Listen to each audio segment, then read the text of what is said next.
Hi guys, welcome back to another episode of From the Heart. I'm your host, Chloe Trca, and we're rolling into 2025, you guys. We have 3 Mondays. Is it 3 Mondays?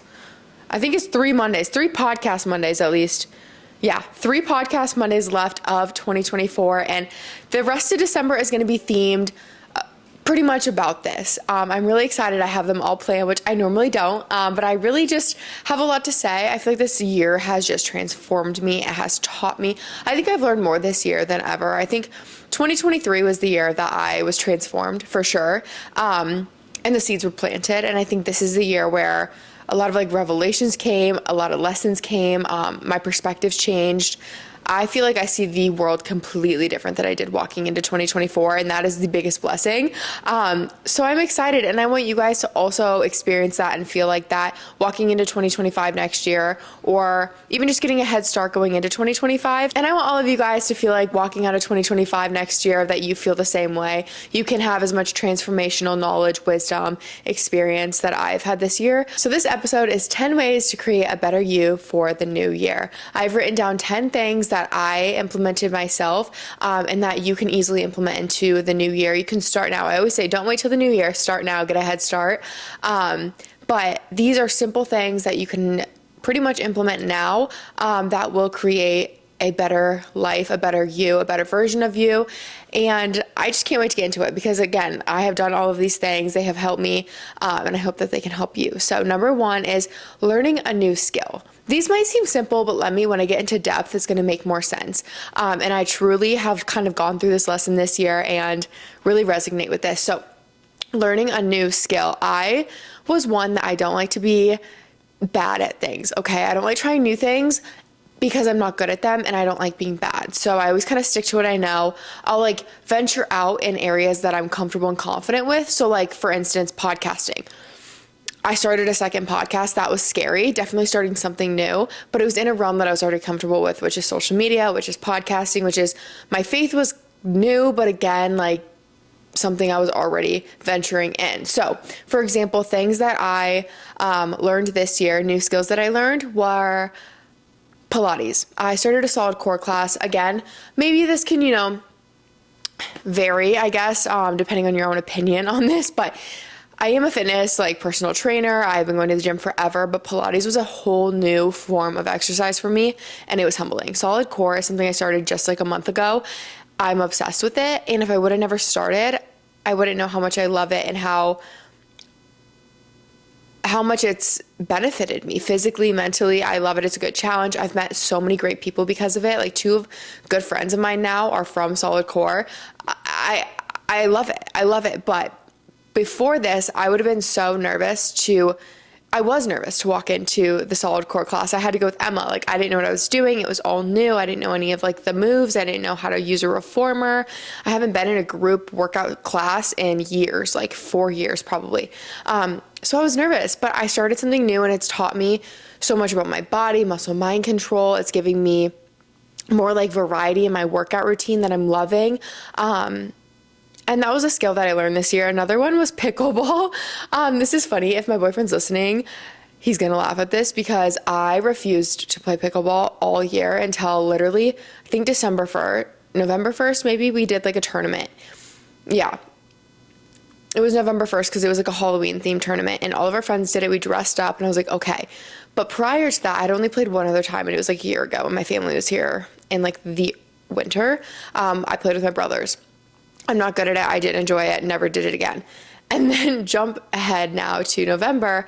I'm okay, my purpose and the thing that kind of bridged the gap for me was I didn't want to miss out. I wanted to take part, hanging out with my friends, going to this little tournament, dressing up, doing something for Halloween. And I was okay. So the weekend before, I picked up a pickleball paddle and Kyler and I went and practiced. And there were a lot of highs and lows, that's for sure. It was much more fun than I expected. He was actually a really good coach. He's really good at coaching in general, but he enjoys pickleball. He's pretty good at it. And so he was kind of breaking down the techniques, teaching me the rules. And I was overwhelmed at first. I was what is going on? What is this? I'm bad at this. I feel so unathletic. I feel uncoordinated. And I despise that feeling. I really don't like feeling unathletic because I'm a pretty athletic person. So when I'm doing something that makes me feel I just tend to not enjoy it, obviously. But the more I did it, the more I was seeing my progression, I would say. I'm not amazing at pickleball by any means, but I started to pick up, tips and tricks, and I started to learn how the game even operated because I didn't even know the rules. And I ended up having a lot of fun. Me, Jake, and Emma played later that night again, and then I played in the tournament, and we played like 5 games back to back. We didn't win, but low key, we weren't doing terrible. And now it's like a fun little hobby. We don't do it all the time, but if friends like ask us to join, I'm like, sure. And if we're ever bored, like they have pickleball courts at their apartment, like complex. And it's just nice to have like a little hobby in your back pocket, especially nowadays, because pickleball is like so popular. Everyone loves it. And I was always like, I don't know why everyone likes it. Like, this is not fun. Well, I do think it's, dare I say, fun. And something that I want to learn in the coming year is learning how to bake sourdough. Everyone's in their sourdough era. Kind of intimidates me because I'm like, there's a starter, you got to feed it. It seems like a lot of work. It can go right or wrong, but it was like, you know what? Imagine if I nailed it. Like, imagine that. That would be so much fun. I would have a blast baking different like flavors of sourdough, making them for you guys on social media, making them for my brother, my boyfriend, Emma, whoever, my friends. Baking is like a form of self-care, and I feel like everyone loves sourdough, and there's so many variations of sourdough right now, and I just think it's like the beginning steps of kind of being like that farm homestead wifey that I like low-key want to be in the future. Like, I want to have a garden and all of that kind of stuff, chickens with my own fresh eggs, bake my sourdough. Like, I want that, and I feel like this is me taking a step towards that. So that's going to be something new that I'm trying in 2025, because I asked for a little Dutch oven for Christmas, and so that's the reason that I'm waiting until the new year, because I don't have a Dutch oven yet, and I don't want to go buy one, because I believe little Santa Claus is bringing me a Dutch oven. Anyway, so yeah, number 1 is learning a new skill. It just builds confidence in yourself, because you do watch the progression of being a beginner to building skill and building experience in something, or even knowledge. Again, like walking into solid core, I had no idea what I was doing, and now I'm like feeling and seeing myself get better. I'm pushing myself every class. I'm starting to get to know the coaches, and they'll give me like little shout outs in class, and they're like, follow Chloe, and I'm like, oh, I don't know if you want to do that, but it's cool. And I'm like, okay, like I was literally new here a month ago, and now they're referencing me for an example in the class. Again, don't know if they should be doing that because I'm not that good yet, but I guess I do kind of know what I'm doing.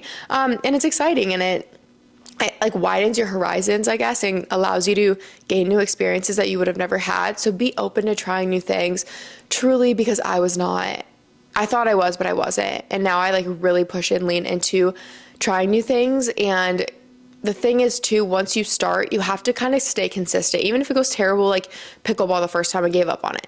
But you have to find a purpose, I think, for each of these things. And Pilates, for me, my purpose for starting was I wanted more like interactions and socialization within my workout routine, because running alone is boring, lifting alone is boring. I'm like, I need a class style.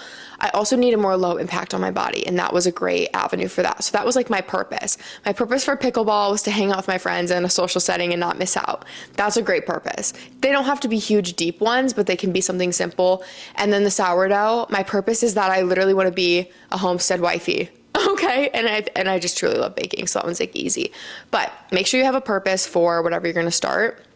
And then number 2 is finding a way to give back. I promise you guys, the more that you give back, you reap what you sow, and it will create a better you. Giving back is all about like serving, being a disciple, being a servant, but it fills you up. And I swear, your heart posture can't be to get anything in return, but you do get stuff in return. And it's not in like a direct monetary way. It's not in a materialistic way. It's like in a spirit way. And it fills you up like no other. Emma and I started doing an outreach once a month with our church. It's like our city group. And we serve at like a church. It's another church, but they also like provide meals for homeless and the needy. It's like a ministry for like the homeless, and it's so sweet. And it's in like downtown sketch area of Phoenix. Phoenix is not the safest city. Like, it's a little scary going, but it's the most humbling thing. Obviously, we're very safe. Like, the workers and volunteers there are great. The pastor of the church is always there. Like, everyone just is very respectful and kind and sweet to us. Like, it is such an amazing experience. But Emma and I go once a month, and I'm excited because when my family's in town, we're going to go do it all as a family because we can go volunteer anytime. Like, it doesn't have to be just within our city group. Like, Emma and I could go 4 times a week if we wanted to.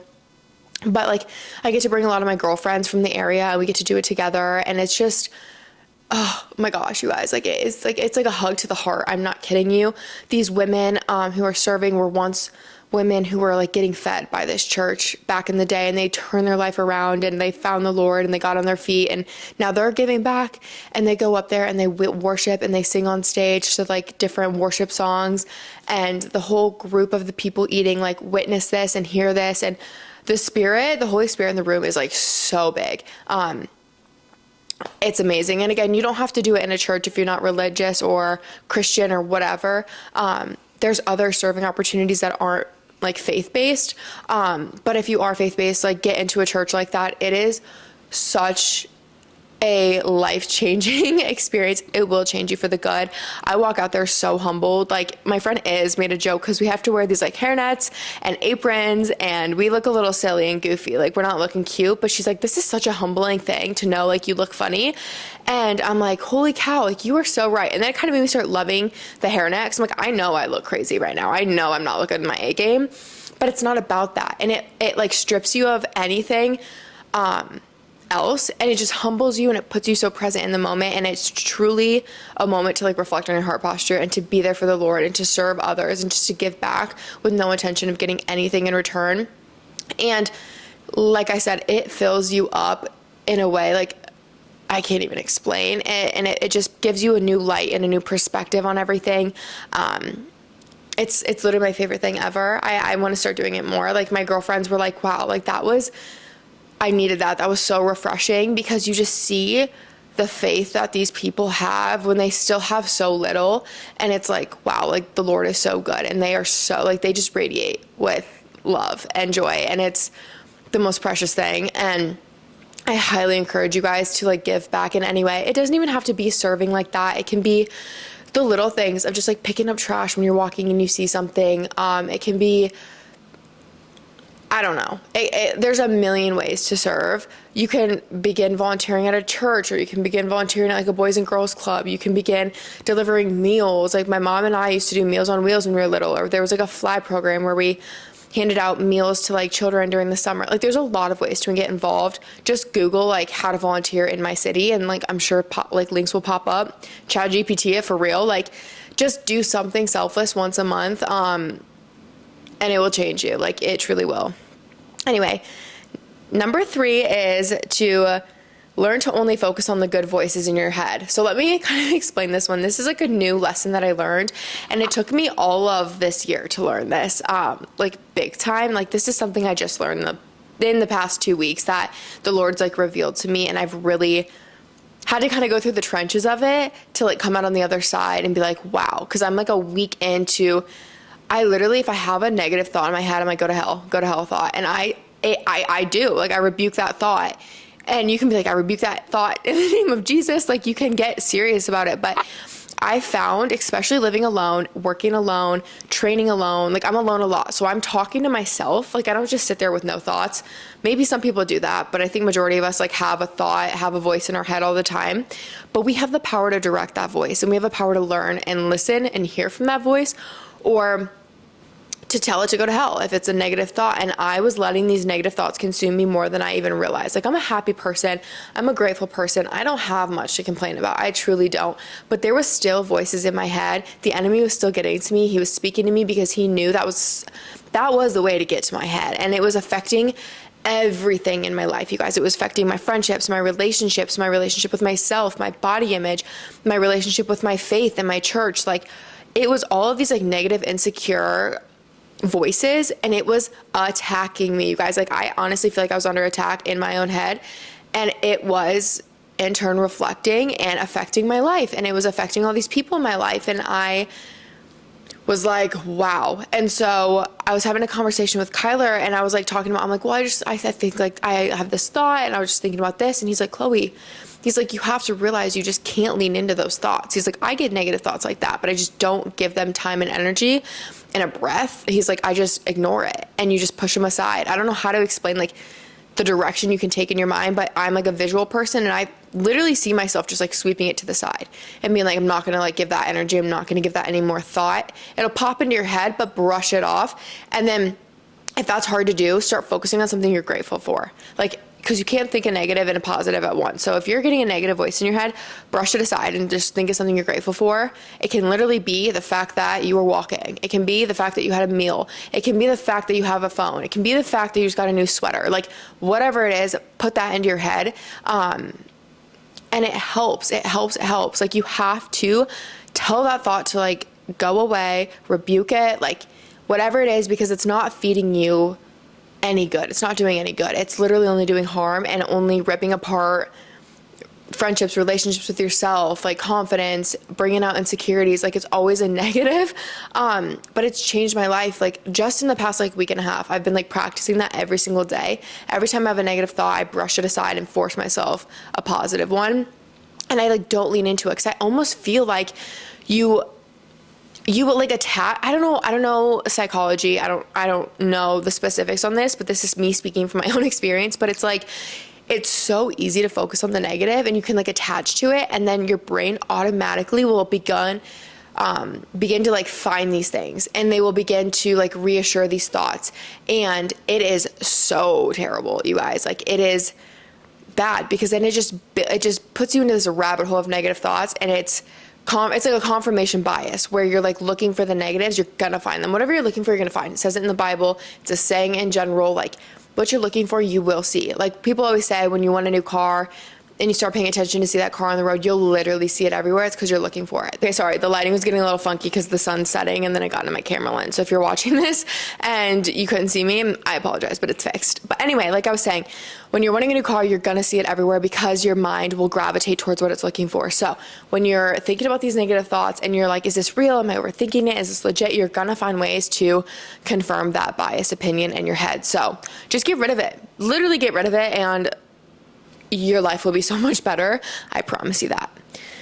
So number 1 is learning a new skill. Number 2 is finding a way to give back. Number 3 is learning to only focus on the good voices in your head. And number 4 is to tap into your faith or your spirituality. Again, I'm never going to press Christianity on you, religion, faith, anything like that. But I'm going to keep this one short and simple.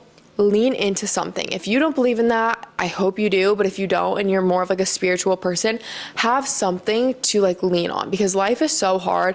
The things that everyone goes through on a daily basis is just truly like takes me back. And I'm like, wow, like people suffer, people struggle. Like, life is not easy. Everyone's going to be in a valley at some point in their life. Some people are longer than others, but it's like, looking back now, especially this year and everything I've gone through, I'm like, I don't know how I would have gotten through certain things without the Lord and without my faith and my church. But again, too, some people like are just as strong willed and believe strongly in like the spirits and the universe or whatever it is. But like, have something to lean on, because it just makes life so much better, and it gives you more peace. Like for me, it's given me so much peace of mind and clarity and joy. It gives you so much joy, takes away your anxiety and your anxious thoughts, because you have faith. Like, having faith, you can't have anxiety and have faith in that situation. Like, you can't be nervous about something, because if you are, you're not trusting the Lord. It's like not having faith in his plan. And again, hard. Like, I still get anxious, I still get nervous, but I remind myself of that, and it does help calm me. It does give me a peace of mind. But like, that is like the biggest factor of my life, and I could not imagine my life without it.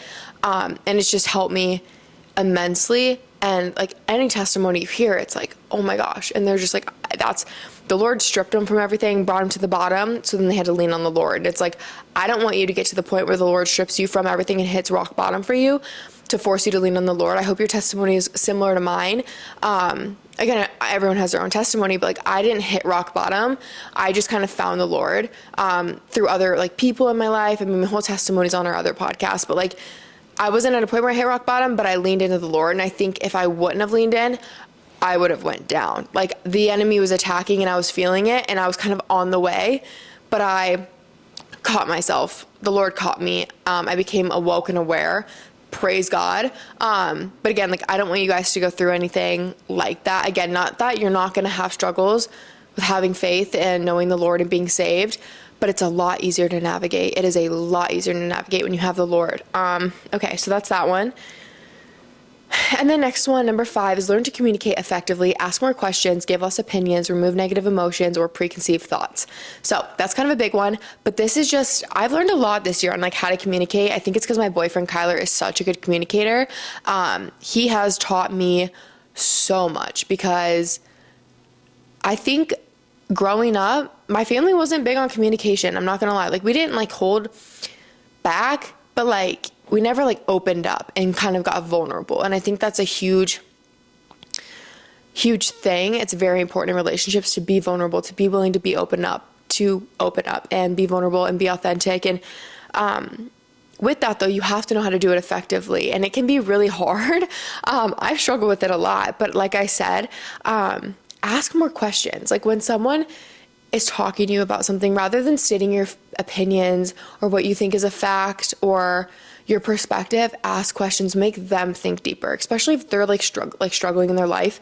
Don't sit there and preach at them. And again, I'm guilty. I used to do this and I'm working on this right now, but I'm telling you guys so you can learn from me. It's like, just ask more questions. That's what Kyler does to me. And I realized like, that's why I can talk to him so much better. And that's why people always go to him when they're struggling, because he's so good at communicating. He doesn't sit there and give their opinion. When people ask for your opinion, they ask for advice, then that's the go ahead to give your own opinions. But if someone's not asking, just listen and ask more questions. Let them do the thinking. Let them formulate their own opinions and thoughts.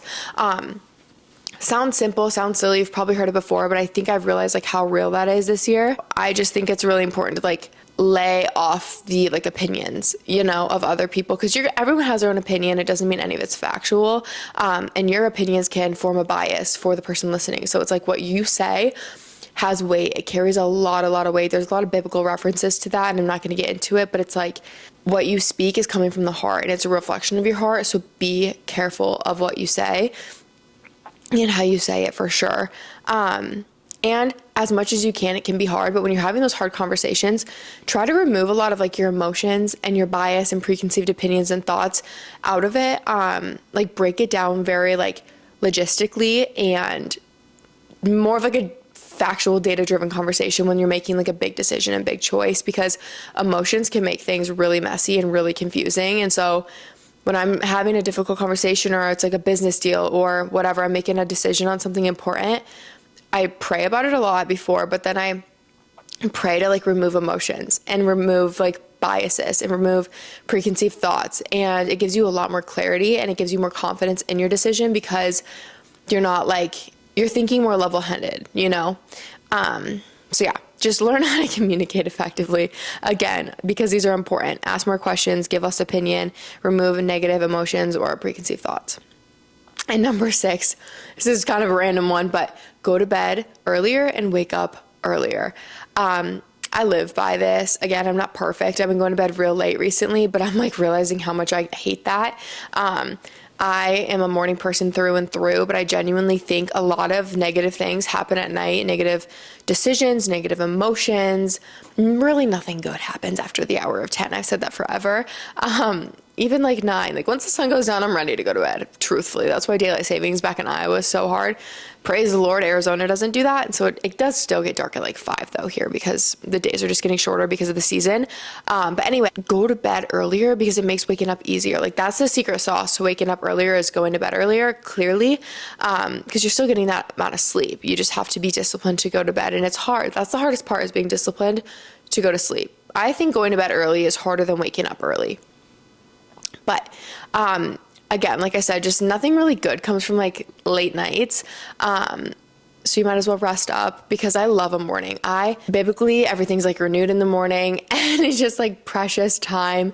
I love being like awake when the rest of the world's like sleeping. It's like a peaceful feeling, and just getting a jump start on your day. I think when you can knock out stuff early and like relax for the rest of your night, I just prefer that over sleeping in, being rushed and stressed the rest of the day and trying to cram in everything before I go to bed, or stay up too late and I'm like half asleep trying to do something and I'm not even getting my like best effort into it because I'm like half awake and exhausted from the day. I'm always refreshed, ready to go, energized, motivated, inspired in the morning. So I lean into that. And it really will change your life. I'm telling you, go to bed earlier, wake up earlier.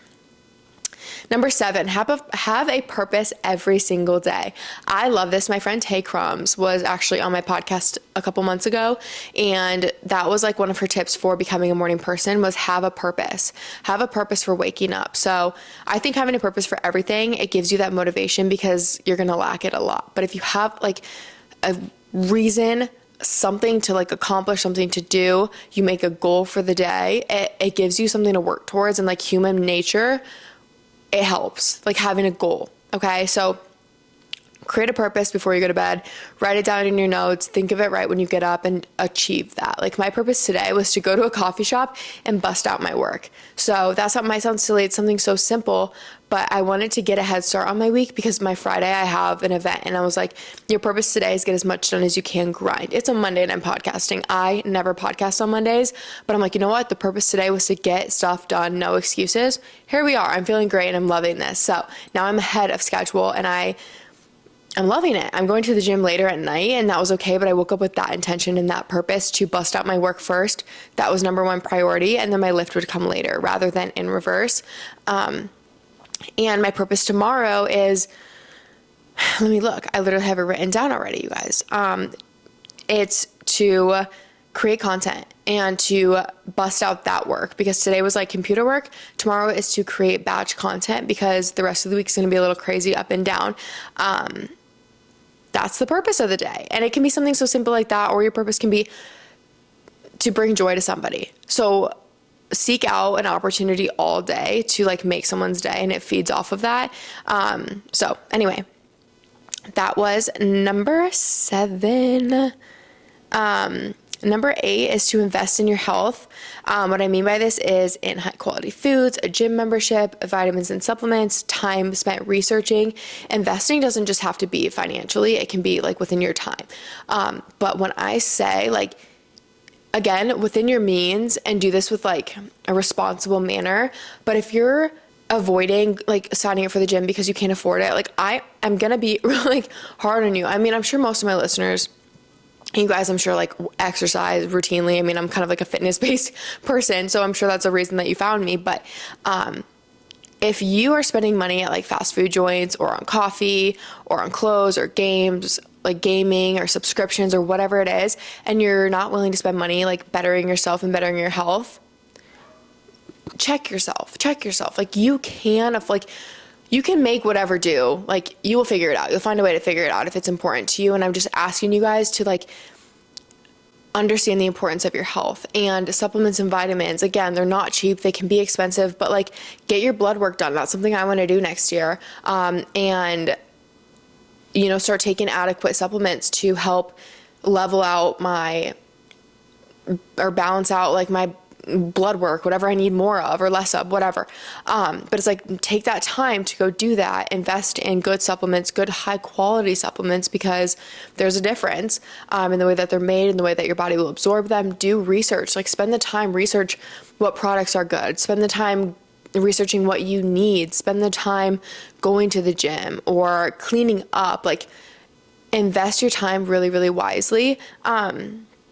And 2, like invest in high quality foods. Because again, it's a privilege to eat high quality foods. It's a privilege to eat in general. So really do the best that you can, like within your means. So yeah, that's really, I mean, there's a lot to it, but it's just like truly reflect on like what you're investing your time and energy and money into, and make sure I'm not saying it all has to be to better yourself, but make sure there's like a large chunk in that, because self-care and your health and progression is really important. This could even be like investing in little like seminars, like weekend seminars or workshops, stuff like that. Kyler's huge on that. We had one this weekend. I went to one like a month or so ago. He had one. He has like 3 this month, like back to back to back. But he's huge on that. He's investing in his education and he's furthering his education, learning more and making connections. It costs money, but it's worth it to him, you know? So definitely look into something like that. And number 9, enjoy the moment. Get off your phone, unplug, be present, learn to be present, because again, I had a whole episode on this, but like life is a lot shorter than we think, and life is so precious, and time is the one thing we can't get back in life. And if you're just like scrolling and like, we call it brain rotting, that's okay every now and then, because sometimes you just need that. But I always ask myself, like when I'm with people and I'm like on my phone, that action is showing that I prioritize whatever's on my phone, whatever I'm looking at, more than the time with them, an opportunity to have a conversation with them. Or if I'm like not praying and I'm not in my Bible and I'm on my phone, I'm like, okay, I'm prioritizing my phone over the Lord and the Word. Like, check yourself in moments and being like, okay, I need to be more present. Or even in a walk outside, like I'll start scrolling on my TikTok. I'm like, one, you shouldn't do that when you're walking. But two, I'm like, I'm more invested and I'm prioritizing whatever's on my phone more than just like the nature and the beauty of where I live. Like, I live in a beautiful home, state and area and city, and it's just gorgeous and the weather's perfect and there's so much to look at and feel grateful for and just like immerse yourself in. Yet I'll be scrolling on my phone. I'm like, that is so messed up. So I'm trying to check myself, trying to unplug more. When I'm with friends, when I'm with Kyler, I'm like, I try to never be on my phone. Even like shows and stuff, I feel like that's a big thing for couples, like at night when they're hanging out, to like put on a show and just kind of unwind. And that's great, like whatever, do that. But also too, like make sure you're still like getting quality time in and having conversation. That's something Kyle and I had to like check ourselves on, because we just start watching a show. We're more invested in this show than we are each other. And I'm like, I don't like that. So, yeah, just learn to unplug, learn to remove yourself from your phone, and be present with the people and the things that are in your life that God has blessed you with. And then number 10, organize your day in a calendar or on a to-do list. This will better your life. Organization is a game changer. I literally just do everything in my notes, on my notes app. Kyler does everything. I force this upon him, but he's loving it on Google Calendar. I know a lot of people use Google Calendar. There's different apps for this, like organization, like scheduling, timing apps. I used to use one at college because I had like so many due dates and so many things going on. But get even a calendar where you write things out. My mom always had like this whiteboard one growing up, and she would write our practices and events and everything on there just to keep it squared. But I'm telling y'all, be organized with your time, schedule in your days, schedule in what you need to get done for the week, so you have like the relief of the knowledge that you will be able to accomplish it if you do it at this time, this day. And then it just de-stresses me knowing like I have a selected window of time to do that thing that I need to get done. Because then it's not the stress of like, will I be able to get it done? Like, how do I get it done? Scheduled in. Have a to-do list, make goals, write it down, hold yourself to it. It will change your life. Anyway, I'm going to go back through them. Number 1, learn a new skill. Number 2, find a way to give back, serve in your community, donate your time, money, resources. Number 3 is learn to focus on the good voices in your head. Number 4, tap into your faith or spirituality. Number 5, learn to communicate effectively, ask more questions, give less opinions, remove negative emotions or preconceived thoughts. Number 6 is to get up earlier and go to bed earlier. Number 7 is have a purpose for every single day. Number 8 is invest in your health, high quality foods, gym memberships, vitamins, supplements, time researching, whatever it may be. Number 9, enjoy the moment, unplug, get off your phone. And number 10, organize your day in a calendar, on a to-do list, just get organized. And again, those are my 10 ways to create a better you for the new year. I highly recommend implementing all of these things if you can, at least one of them. Maybe reflect on your year and be like, what helped me? And then share that with somebody, because what comes around goes around. No, what goes around comes around. You reap what you sow. Like give back. Anyway, I hope 2025 brings you guys so much love, so many blessings. Again, I have 2 more episodes this month, talking about my goals, a reflection of this year, so many fun things. I want to help inspire you guys going into the new year, and I hope I did that a little bit today. Anyway, thank you guys so much for listening. I love you so much, and I will see you in next week's video. Bye, guys.